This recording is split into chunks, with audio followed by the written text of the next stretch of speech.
Earth fell silent without warning. One day, humans filled the planet with noise, movement, and life. The next day, they were gone. No explanation. No signs of struggle. Just empty cities with meals still on tables and cars stopped in the middle of streets. Admiral Tahoe stood on the bridge of his ship, looking down at the blue planet through the main viewing screen. His dark eyes reflected the glow of Earth as it turned slowly below. "Scan complete," Admiral said, his second-in-command. No human life signs detected anywhere on the planet. Tahoe nodded slowly. He had expected this result after the initial reports, but hearing it confirmed still sent a chill through him. "And the bodies?" "That's the strange part, sir. There are no bodies. No remains. The humans didn't die. They simply vanished." The Galactic Council had been watching Earth for decades. Humans were a fascinating species, aggressive but creative, destructive yet capable of remarkable beauty. They were on the verge of developing faster-than-light travel, which would have made them eligible for contact with the wider galactic community.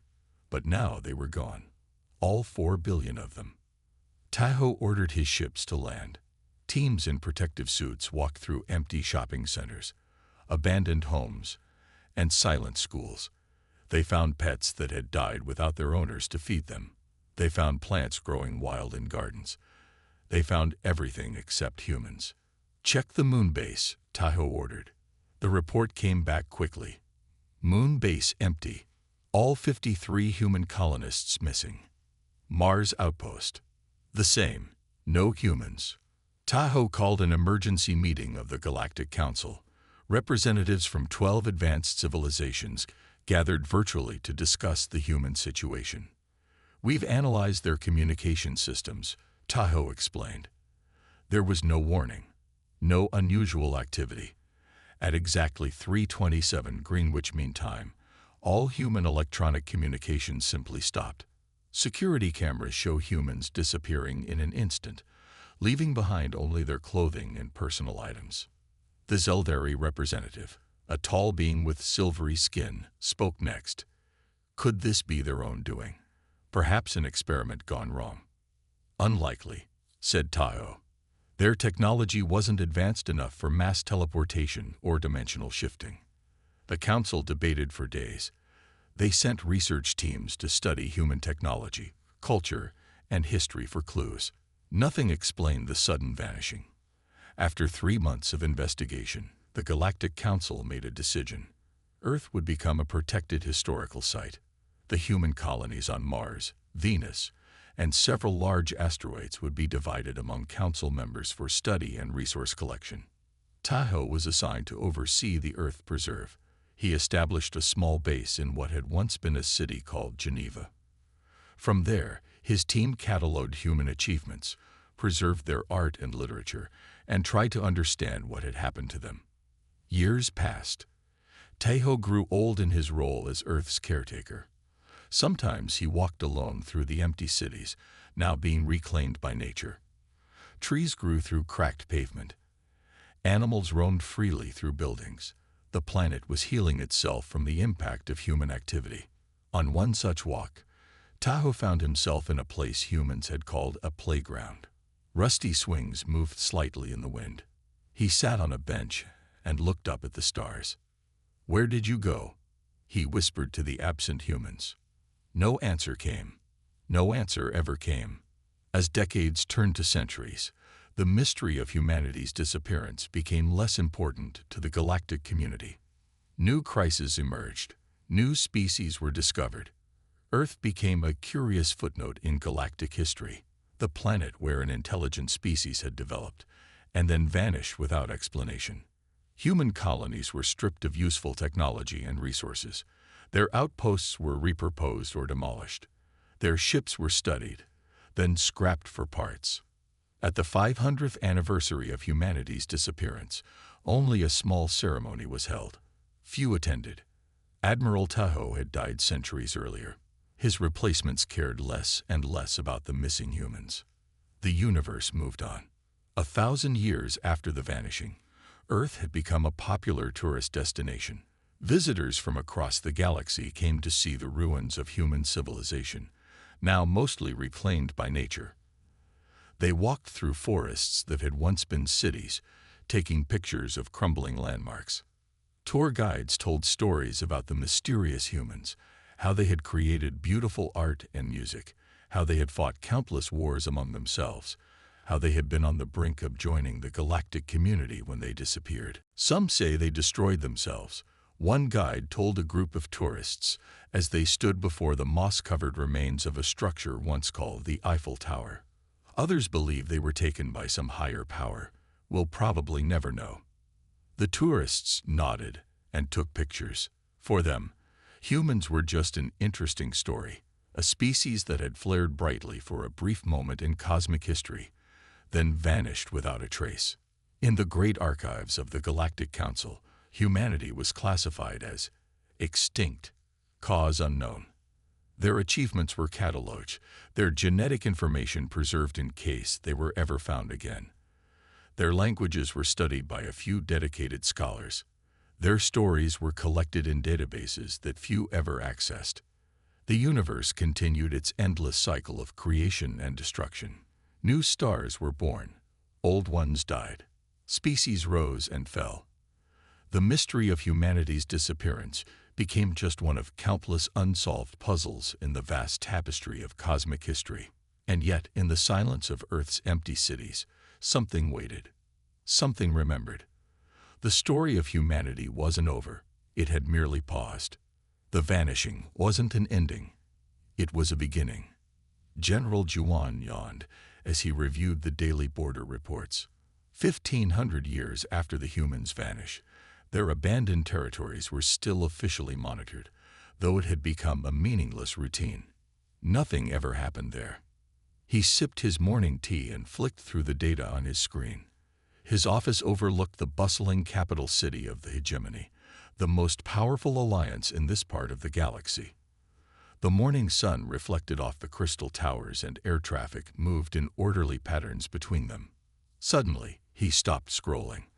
A small alert flashed red among the green status indicators. "That's odd," he muttered. The alert came from an automated monitoring system at Outpost 317, a former human mining facility on a moon in what humans had called the Ta-City system. The outpost had been abandoned since the vanishing and stripped of anything useful centuries ago, but now it was showing energy readings. Juan tapped the alert for more details when his office door slid open. Lieutenant Do-Yun rushed in, looking worried. "General, have you seen the reports?" Do-Yun asked. "Just looking at Outpost 317 now. Some kind of malfunction." "No, sir. And it's not just 317. We've got similar readings from 6 other former human sites, all in the last 8 hours." Juan frowned. "Get me the raw data." Over the next few days, the reports kept coming. 23 abandoned human outposts now showed energy signatures. Salvage yards reported missing human ship parts. Juan ordered increased patrols but kept the situation quiet. No need to cause panic over what might be nothing. Then the transmissions started. Lieutenant Do-Yun burst into Juan's office one morning, pale-faced. "Sir, we're picking up signals." "What kind of signals?" "Transmissions in human languages, old Earth languages. They're coming from multiple points across former human space." Juan followed Do-Yun to the monitoring center, where technicians huddled around screens displaying wave patterns. "Can we translate?" Juan asked. "Working on it, sir," said a technician. "We have archived human language data, but these transmissions are strange." "Strange how?" "They repeat in patterns, not like normal communication. More like beacons." Juan ordered the signals kept secret and assembled a team of the hegemony's best analysts. They worked for days trying to make sense of the transmissions. Finally, a breakthrough came. "It's a countdown," the lead analyst told Juan. "All the transmissions, when properly sequenced, form a countdown." "To what?" Juan asked. "We don't know, sir, but it ends 7 days from now." That evening, Lieutenant Do-Yun brought Jiwon footage from a security drone near Earth. The drone had captured strange lights moving around the abandoned planet, now a historical preserve where visitors rarely went. The lights appear and disappear, Do-Yun explained as they watched the grainy footage. They don't match any known ship design. Jiwon decided it was time to investigate directly. He dispatched the science vessel Seeker, led by the renowned xenorchaeologist Dr. Minji, to examine one of the reactivated human outposts. Approach with caution, he instructed Dr. Minji during their final briefing. Observe and report only. Do not attempt contact if you find anything. Dr. Minji nodded seriously. We'll be careful, General. But this could be the discovery of the millennium. If the humans have somehow returned, that's a big if, Jiwon cautioned. More likely it's scavengers using old human tech. Either way, I want to know what we're dealing with. The Seeker departed the next day.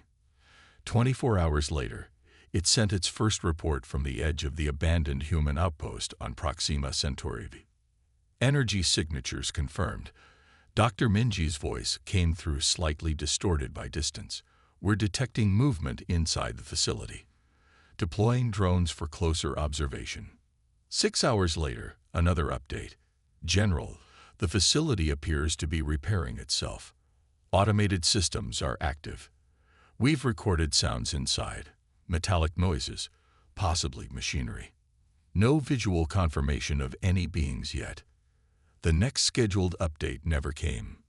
Jiwon tried to contact the Seeker repeatedly. No response. He dispatched a military cruiser to investigate. When it arrived at the outpost, the Seeker was gone. No debris.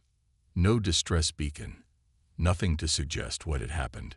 But the outpost now glowed with lights, fully powered for the first time in 15 centuries. That night, Jiwon couldn't sleep. He stood at his office window, looking up at the stars. Somewhere out there, something was happening. Something connected to the long-vanished humans. As dawn broke, Lieutenant Do-Yun contacted him urgently. Sir, you need to come to the command center immediately. When Jiwon arrived, the command center was in chaos.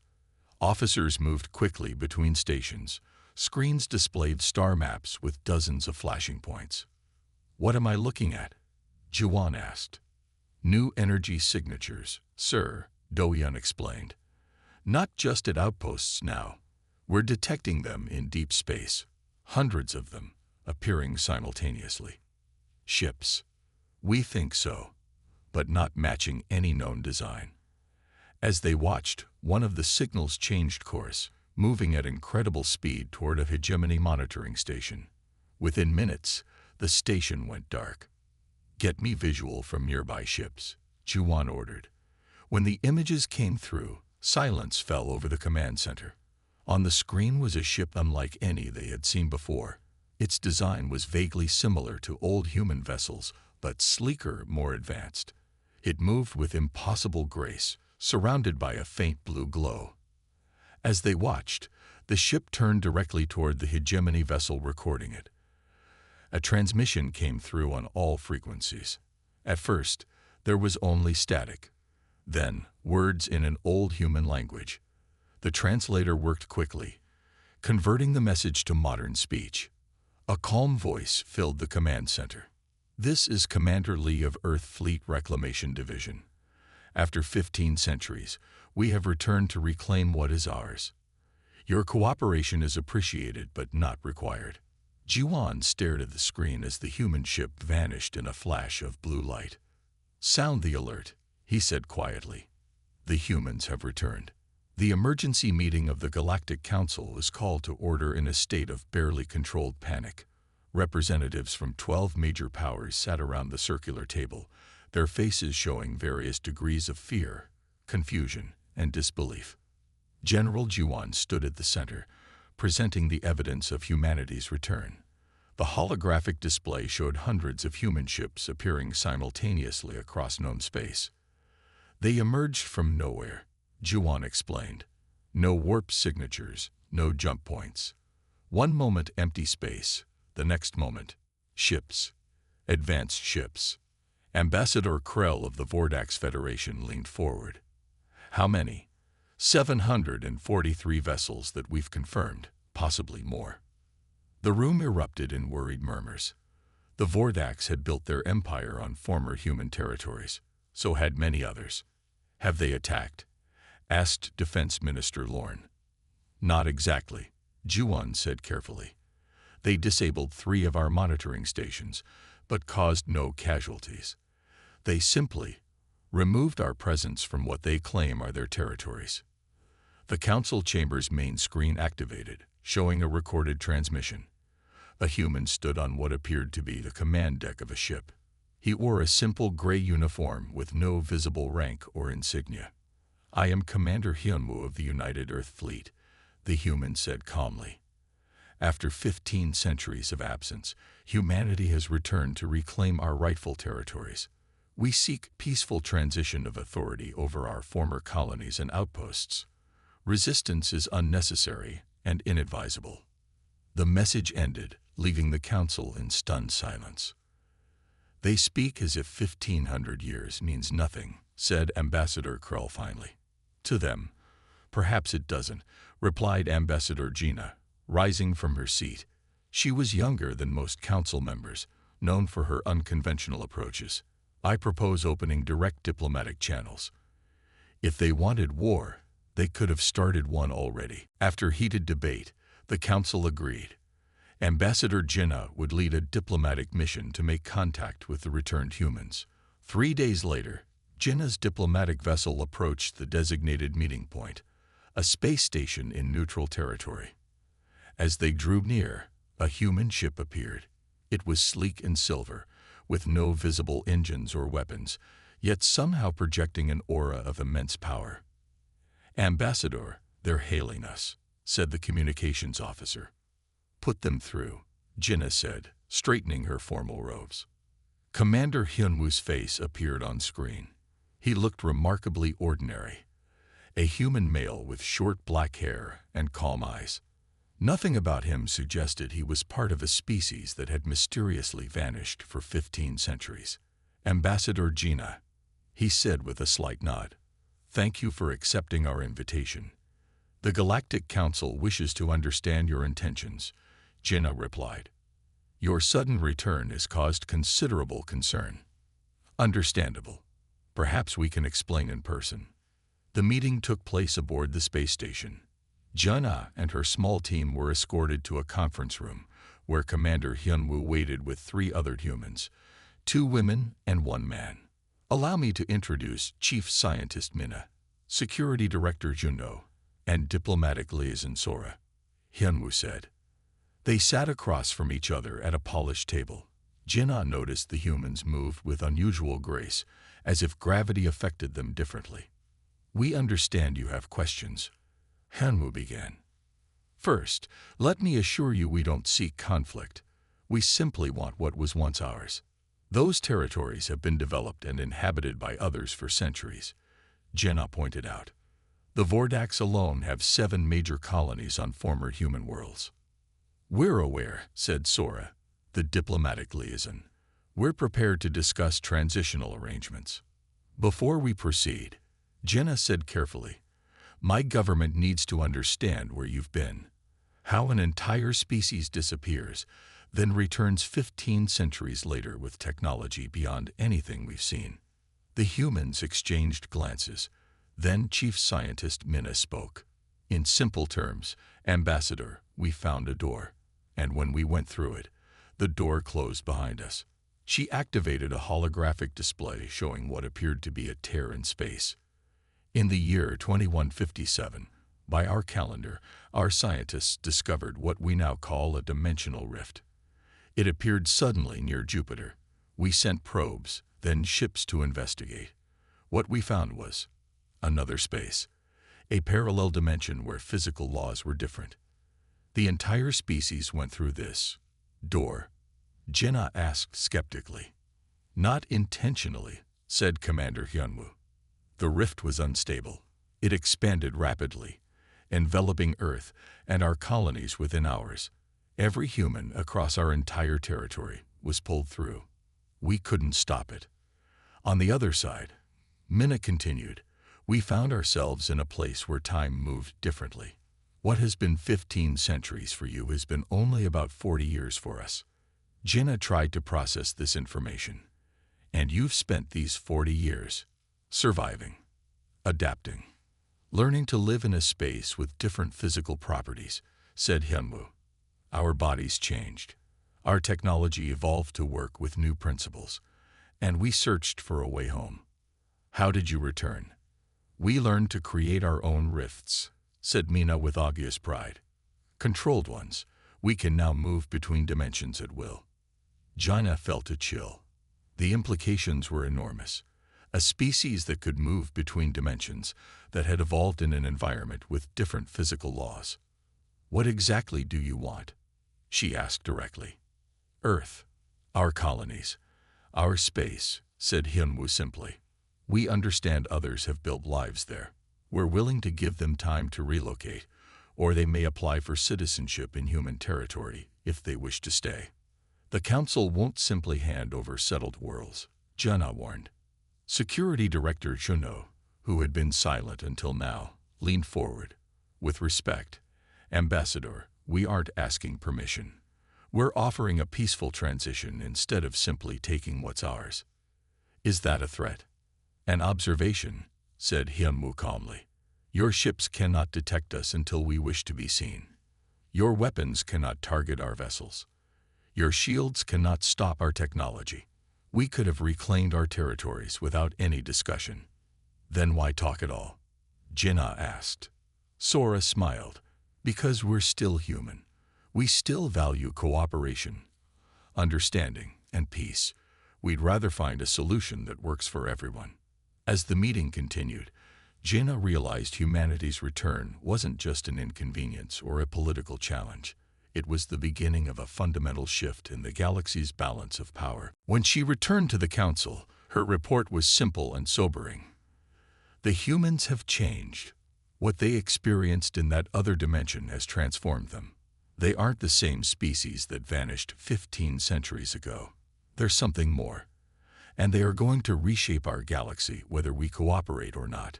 Captain Sunho stood on the bridge of the reclamation vessel Prometheus, watching the planet below. Once called New Terra by humans, the Vordax had renamed it Prime Colony after claiming it during humanity's absence. Now it would be human again. Status report, Sunho said calmly. His second-in-command, Lieutenant Jia, checked her displays. Vordax Defense Fleet in position. 7 battleships, 20 cruisers, 45 fighters. They've activated all planetary defense systems. Sunho nodded. The Vordax were the first to reject the peaceful transition offered by humanity. They had built their empire on former human worlds and refused to give them up without a fight. Open communication channel, he ordered. The face of Admiral Kroll, commander of the Vordax fleet, appeared on screen. His blue-scaled skin was darkened with anger, and his breathing slits flared. This is your final warning, human. Leave Vordax space immediately or face destruction. Sunho regarded him calmly. Admiral, we have no desire for conflict. We are simply reclaiming what was ours. Your people will be given safe passage. Nothing here is yours anymore. Kroll snapped. These worlds have been Vordax for 1,000 years. We built these cities. We terraformed these moons. You built on our foundations, Sunho interrupted gently. Using our technologies, mining our resources. I'll ask one final time. Will you allow peaceful transition? Never. The channel closed. Sunho sighed. They're charging weapons, reported Lieutenant Jia. Deploy phase shields, Sunho ordered. Around the 5 human ships, barely visible distortions appeared in space. The technology had been developed during their time in the other dimension, where physics worked differently. Science Director Yuna had discovered how to create localized fields where those alternative physics still applied. The Vordax fleet opened fire. Energy beams and missiles streaked toward the human vessels. When they hit the phase shields, they simply disappeared. Not deflected, not absorbed. They ceased to exist in this dimension. Phase drives active, announced the navigator. Proceed, said Sunho. The human ships flickered and reappeared behind the Vordax fleet. Before Admiral Kroll could react, tendrils of blue energy reached out from the human vessels, touching each Vordax ship. The energy didn't damage them. It simply shut them down. All Vordax vessels neutralized, reported Ja. Power systems offline. Life support functioning on emergency backup only. Sunho opened the channel again. Admiral Kroll's bridge was now dim, lit only by emergency lighting. What did you do to my ships? Kroll demanded. We isolated them from the energy flows of this dimension, Sunho explained. They'll remain functional enough to keep your crews alive, but unable to fight. Now about that peaceful transition. Similar scenes play out across former human space. Most civilizations, seeing what happened to the Vordax, chose to accept humanity's terms. A few resisted, none succeeded. On Earth itself, now a museum planet preserved by the Galactic Council, the first human feet in 15 centuries touched the soil.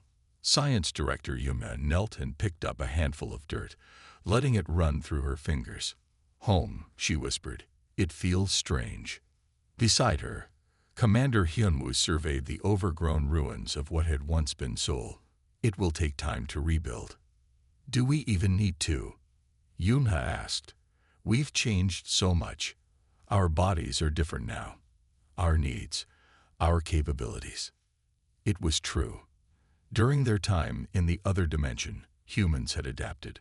Their bodies had become more efficient, requiring less food and oxygen. Their minds had developed new ways of perceiving reality. Some could even manipulate the boundary between dimensions with thought alone. We rebuild because this is still our home, Hyunwoo said firmly. We may have changed, but we're still human. Across human space, the reclamation continued. Captain Sunho's fleet methodically moved from world to world, system to system. Most transitions were peaceful. Those that weren't were quickly resolved. On Proxima Centauri, once the site of humanity's first extrasolar colony, the Artemis Corporation had built a massive mining operation. When human ships appeared, the corporation's CEO, a wealthy Fovian named Drift, immediately requested a meeting. Unlike the military confrontations with species like the Vordax, this meeting took place in the luxurious offices of Artemis headquarters. Captain Sunho and Lieutenant Ja were escorted through displays of wealth extracted from the planet's crust. Drift, a tall figure with translucent skin through which multiple hearts could be seen pulsing, greeted them warmly. Captain, welcome to Artemis Prime. I've been looking forward to meeting you. Thank you for agreeing to talk, Sunho replied politely. Drift waved a limb dismissively. The Vordax are fools. Fighting against the inevitable is bad business. And I am, above all, a businessman. Then you accept that this planet will return to human control. Of course, but I hope we can come to an arrangement. Artemis has invested billions in the infrastructure here. Our operations employ thousands. Sunho nodded. We have no wish to disrupt commerce. Humanity understands the value of good business relationships. As they negotiated, Jia wandered to the window overlooking the mining operation. Massive machines tore at the earth, extracting rare minerals. Workers from a dozen species toiled in conditions that appeared harsh at best. When they left, Jia questioned their captain. We're allowing that operation to continue. Those workers are practically slaves. For now, Sunho said. But notice I agreed only to honor existing contracts, which expire in 6 months. After that, things will change. This pattern repeated throughout human space. Where possible, humanity avoided disruption and bloodshed. But they were inflexible on one point. What had been human would be human again. 3 months after the reclamation began, the Galactic Council called an emergency session. The topic, the human problem. Ambassador Jinnah reported on humanity's actions. They have reclaimed approximately 60% of their former territories. They have engaged in 17 military actions, all successful with minimal casualties. They have established 43 new treaties with corporations and local governments. And what of the displaced populations? Asked a council member. Humans are offering citizenship to any who wish to remain in their territories. Those who choose to leave are given compensation and relocation assistance. The council chamber was silent as the representatives absorbed this information. Finally, an elder member spoke. It seems we have little choice but to accept the new reality. Humanity has returned, and they are here to stay. President Junho walked slowly through the grand hall of the newly built human embassy on Centauri Prime. The building combined elements of Earth's ancient architecture with the advanced materials humans had developed during their time in the other dimension. Walls that looked like marble but could repair themselves. Windows that adjusted their transparency based on the thoughts of those nearby. Floors that seemed solid but could shift and flow when needed. Today was important. 1 year after humanity's return, representatives from all major galactic powers had gathered to sign the Unified Accord, a treaty recognizing human sovereignty and establishing new principles for interstellar relations. Nervous? Asked Science Director Yuna, walking beside him. Junho smiled slightly. After everything we've been through. Hardly. But this matters. How we're perceived now will shape relations for centuries. They entered the main chamber where delegates from 27 civilizations waited. Among them were former enemies like the Vordax, whose territories had been significantly reduced by humanity's return. Admiral Krull sat stiffly in the Vordax delegation, his scaled skin still showing signs of burn scars from one of the few violent confrontations during the reclamation. President Junho announced the Master of Ceremonies, and all eyes turned to him. Junho took his place at the podium. He looked out at the assembled representatives, beings of all shapes, sizes, and compositions. Some breathed air, others methane. Some had multiple eyes, others sensed their environment in ways humans couldn't comprehend. Yet all shared a wariness of humanity now. Distinguished representatives, Junho began. 1 year ago, humanity returned to this dimension after what was, for us, only 4 decades away. We found our homes taken, our history forgotten, our place in the galaxy erased. We reclaimed what was ours, as any of you would have done. Several delegates shifted uncomfortably. But today is not about the past. It is about the future. Humanity has changed during our time away. We've gained new perspectives, new abilities, new understanding of reality itself. We could have kept these advancements to ourselves, using them to dominate. Instead, we choose to share. At Junho's signal, Science Director Yuna activated a holographic display showing schematics for several technologies. Today, as a gesture of goodwill, we are releasing the principles behind 5 of our new technologies. First, phase healing, which can cure diseases previously thought terminal.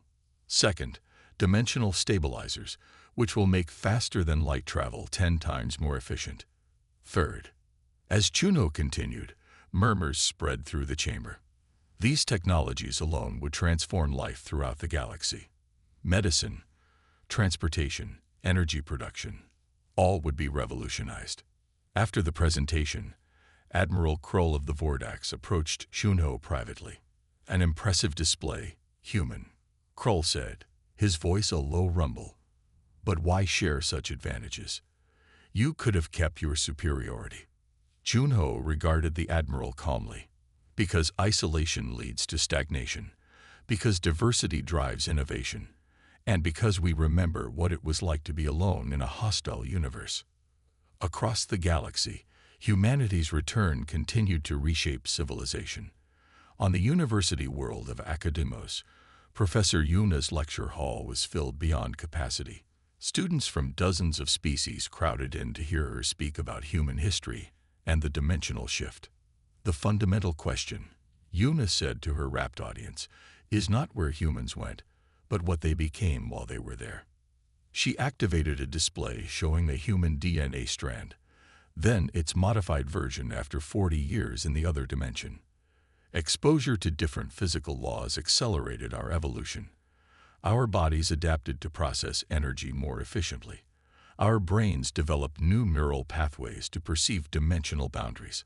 Some humans even developed abilities that seem, to traditional science, like magic. A student raised a tentacle. Professor, is it true some humans can move objects with their minds? Not exactly, Yuna explained. What appears to be telekinesis is actually the manipulation of dimensional boundaries. The object isn't moved directly. Rather, space itself is adjusted around it. After class, a young Vordak student lingered. Professor, my family lost their home when humans reclaimed Proxima. Many of my people hate humans now. Yuna nodded sympathetically. Understandable. Change is always difficult, especially when it feels unjust. But I don't want to hate, the student continued. I want to understand. Can humans and Vordaks ever truly live together peacefully? Come with me, Yuna said, leading the student to a window overlooking the university grounds. Below, beings from dozens of species mingled, studied, and worked together. History is full of conflicts, misunderstandings, and grudges. But it's also full of reconciliation, cooperation, and growth. Humanity disappeared for 15 centuries. During that time, we were forced to adapt or die. We learned that clinging to old ways of thinking is a luxury no species can afford. Back on Earth, reconstruction efforts continued. Cities rose from ruins, but they were different from the ones humans had built before. These incorporated natural environments seamlessly, buildings that grew rather than being constructed, transportation systems that moved through dimensional folds rather than destroying landscapes with roads. Commander Hyunwoo, now retired from military service, stood on a hillside overlooking what had once been Tokyo. A group of non-human tourists followed a guide nearby, taking images of Earth's rebirth. And here we see an example of post-dimensional architecture, the guide explained. Note how the structures seem to shift when viewed from different angles. This is because parts of them exist partially in other dimensions. The tourists murmured in amazement. One approached Hyunwoo, not realizing who he was. Have you lived here long? Asked the tourist, a methane breather in an environmental suit. I was born here, Hyunwoo replied. A very long time ago. The tourist's eyes widened in recognition. You're one of the returned. You actually remember Earth before. Hyunwoo nodded. What was it like? In the other dimension. Hyunwoo looked up at the sky. Beautiful. Terrifying.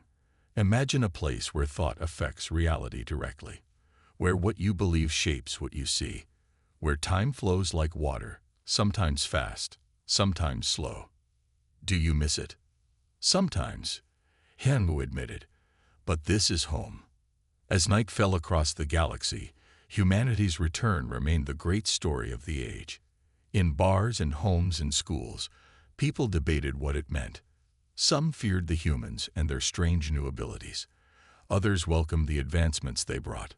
All recognized that the galaxy had changed forever. On distant worlds, children of a dozen species played at being humans from another dimension, imagining fantastic powers.